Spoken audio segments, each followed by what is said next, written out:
What a massive missed opportunity for the Philadelphia Eagles, and I'm fired up about it, and you should be pissed off as well. Let's talk about it. You're watching Philadelphia Eagles now. My name is Chase Sr. As always, thank you so much for supporting the show. And the Eagles losing their regular season finale 24-17 to the Washington Commanders. Philadelphia played many of their backups in this game. And I disagree with that decision from Nick Sirianni when he made that decision earlier this week because of what was at play and the Eagles' history as a franchise. Let's break it down. So you can look at the scoreboard here and say, Philadelphia played their backups. They lost this game against a lot of the Commanders' starters. Who cares? They wanted to rest up and get ready for the playoffs. Here's the bigger picture. The Eagles had an opportunity to maybe at least play their starters for a half, build an advantage against an awful Commanders team. And if the Eagles had won this game and the Bears lost their game today against the Detroit Lions, Philadelphia would get the number 2 seed in the NFC. And that's big for a couple of reasons, right? If the number 1 seed gets knocked off in the divisional round and you advance to the NFC Championship game, like what happened last year with Washington beating Detroit and the Eagles advancing in the wild card round past Green Bay and the divisional round past the Rams, they had the opportunity to host the NFC Championship game. Philadelphia has not lost a home playoff game since Carson Wentz was knocked out in the wild card round against the Seahawks by Jadeveon Clowney in 2019. There is a lot of value for the Eagles to try to get that 2 seed. Yet Nick Sirianni sided with resting many of his starters to get prepared for the playoffs. And I understand why he made that decision. When the Eagles have played in short week games this year, they had 5 of them. They didn't necessarily look good.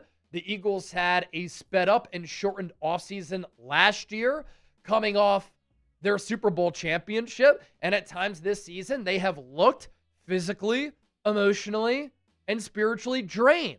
And so you want to rest up in week 18 to avoid a devastating injury and to get ready for the postseason, to be a little bit more rested, right? But this is a blown opportunity in my book because the Eagles' road to the Super Bowl just got a lot harder. First of all, if the Eagles got that 2 seed because the Bears lost to the Detroit Lions on a last-second field goal, Philadelphia would have hosted the wounded Green Bay Packers. They would be guaranteed a second-round game at home at the Link. Now it's not guaranteed. So the Eagles go from playing the Packers, if they got that 2 seed in the 2-7, guaranteed to host that playoff game in the second round, to now being in the 3 spot and having to host a much more difficult opponent in the San Francisco 49ers. And real quick, this NFC playoff picture, it is finalized. Seahawks with their win on Saturday night over the Niners, they get the number 1 seed home field advantage in the first round bye. Even though the Bears lost to Detroit when they played their starters, Chicago, because they have the tiebreaker over the Eagles, given that Black Friday game, they get the 2 seed. And they will play Green Bay. Another crazy NFC North bout. It's the 3rd time that they will meet in the last month. Philadelphia now hosting San Francisco. And then the Rams are going to be able to go on the road. And they are going to handle Carolina.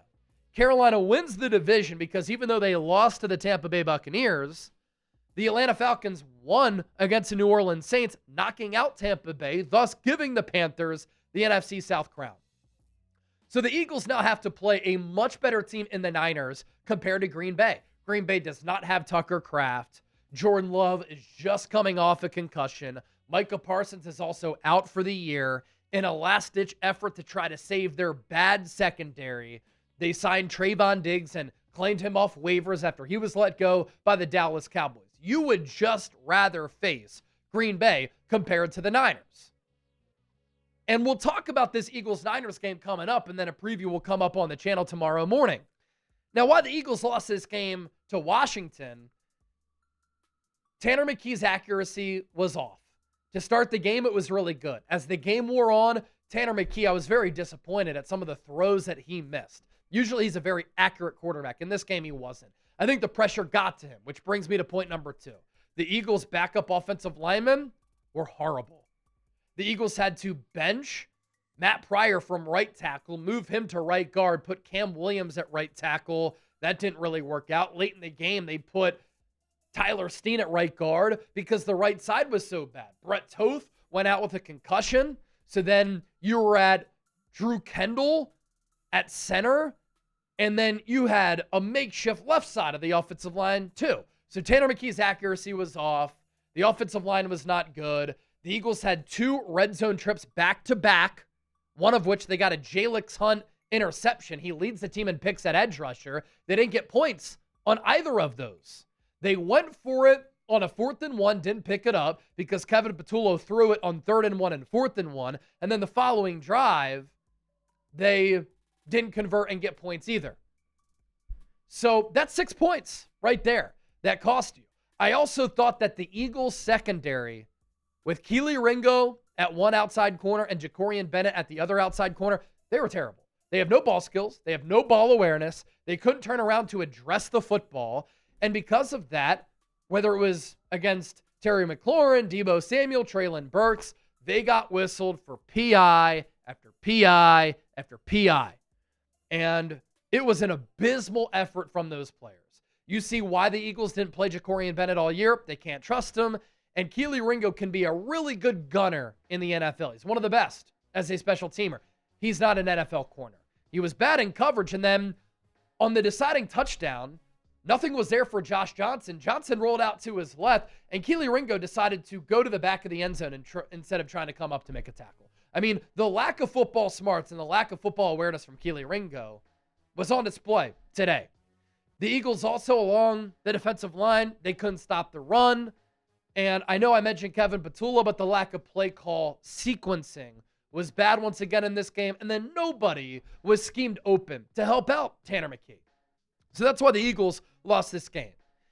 I want to talk about this Eagles-Niners matchup coming up, and then we'll do like a 30-minute preview tomorrow morning. But I do want to plug the NFC East Champions gear for the Birds. Been there, won that. You can get your NFC East Champs gear now at chatsports.com/NFC East Champs. All thanks to our friends at Fanatics. There are plenty of shirt options and hoodie options, hat options available. You got to use our link. Some great sale items as well at chatsports.com/NFC East Champs. We'll put that link down below in the show notes, attached to the pinned comment, and in the description of today's Philadelphia Eagles. Now, the hoodie is awesome. You can get yours today, chatsports.com/NFC East Champs. All right.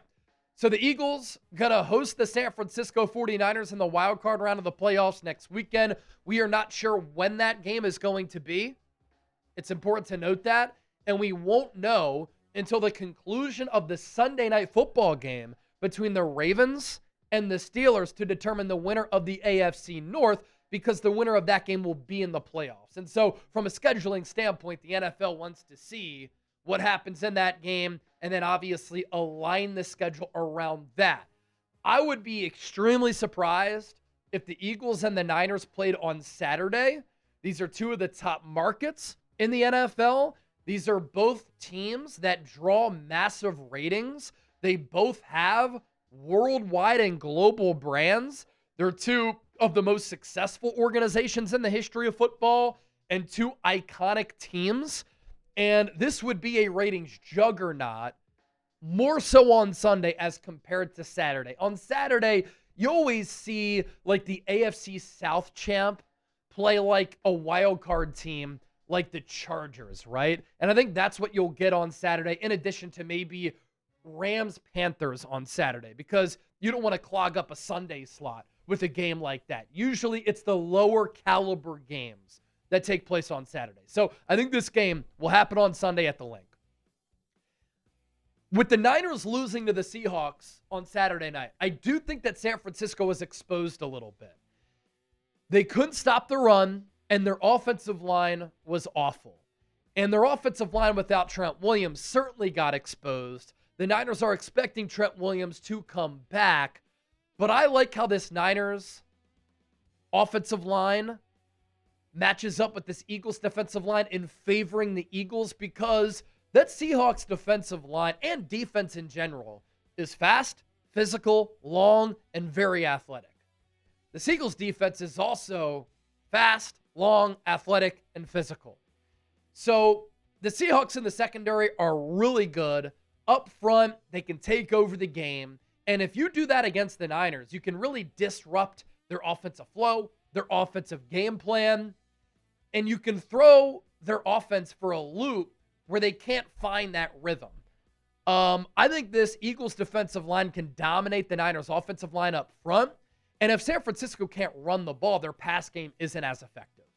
And last night we saw Brock Purdy under siege, and he had no time to throw. And the Niners couldn't run the ball. Christian McCaffrey had no open running lanes. And in the secondary, this Niners team doesn't have a lot of talent at the wide receiver position. Ricky Pearsall missed that game against Seattle. He's dealing with back and knee issues. He can't really stay healthy. He's a very dynamic route runner, but I like how Quinion Mitchell can match up against him. Cooper DeJean would be matched up a lot, I would imagine, against George Kittle. Then the other wide receivers in the equation for San Francisco, DeMarcus Robinson and Jawan Jennings. Jawan Jennings is very physical, but him, Kendrick Bourne, DeMarcus Robinson, they're not going to threaten you with their speed. Now, Kyle Shanahan is going to be able to devise plays and scheme guys open, allowing his targets to pick up yards after the catch. Brock Purdy, prior to last night, was playing better than any quarterback in the NFL. He was on a legendary heater. He had 5 touchdowns in each of the last 2 games, 13 touchdowns over the prior 3 games, and he was un fuego. The Niners offense, when they didn't score a point in the first quarter, that was the first time in 27 quarters they had not scored. So they only scored 3 points in the game against Seattle.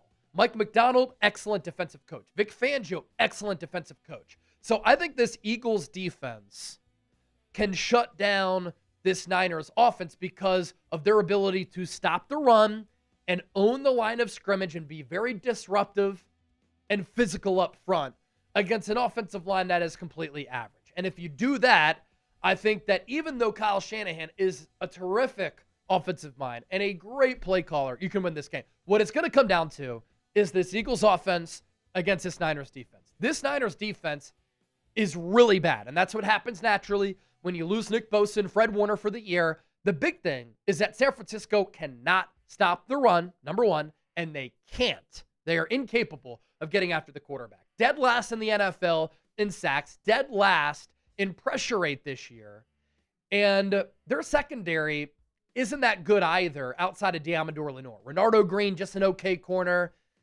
Their safeties, Jair Brown, Malik Mustafa, a little bit overly aggressive. They're not good in coverage. The Niners linebackers are also not that good without Fred Warner. And Fred Warner is not going to be able to come back for this wild card game.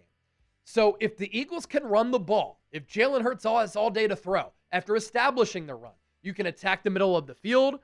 You can get some chunk plays downfield. If you can get this run game going, that is the formula for success. And then on defense, you own the line of scrimmage, you shut down the run, and the Niners do have a dynamic running scheme and system. I just like Philadelphia's chances of winning this game. But it's not going to be easy. The Niners are extremely well coached. Kyle Shanahan and Robert Saleh, one of the best offensive play caller, defensive play caller combinations in the NFL. It's not the Niners' year because of all of the injuries that they've had. They've eaten over $100 million in dead money, and they're young, having to play a lot of youth talent on defense. But they're going to give Philadelphia everything that they have, and this game is not going to be easy, and it's a harder opponent as compared to Green Bay, which is why I think Nick Sirianni blew what was a great opportunity. And I get wanting to rest your players to get ready for the postseason. But this is really brutal for Philadelphia because the path to going back-to-back and winning another Super Bowl with the Super Bowl-ready defense and a very talented offense that has been playing under expectations just got a lot harder. So who you got in this game? I got you covered with great coverage all throughout the week. I've watched every snap of the Eagles and Niners this year. There isn't anybody in the media industry, I don't think, that is better equipped to talk about this game than me. So who you got? SF for the Niners, PHI for the Birds. Let me know. Great coverage to come all throughout the week.